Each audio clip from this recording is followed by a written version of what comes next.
বৃহস্পতিবার পবিত্র রাতে কেউ যদি এই দোয়াটি 100 বার পরে, কোনো দিন পৃথিবীর কোনো মানুষের কাছে তার হাত পাততে হবে না। পৃথিবীর সব কিছু তার পায়ের নিচে আল্লাহ হাজির করে দিবেন।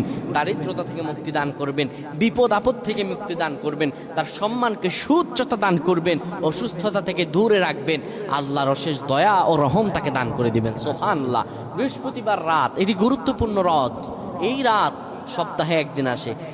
আরবিতে রাত আগে আসে, দিন পরে আসে। সুতরাং বৃহস্পতিবারের যে দিন গিয়ে রাত, এটি বৃহস্পতিবার রাত নয়, এটি শুক্রবারের রাত, এটি জুমাবারের রাত, এটি দোয়া কবুলের রাত, আল্লাহর কাছাকাছি হওয়ার রাত। সুবহানাল্লাহ। এই বৃহস্পতিবার রাত আল্লাহ তাআলা বান্দার দোয়া কবুল করেন।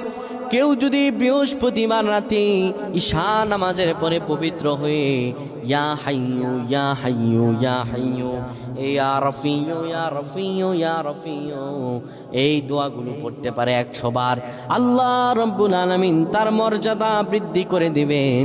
তার জীবনটাকে আমার আল্লাহ সুন্দরভাবে সাজিয়ে দিবেন।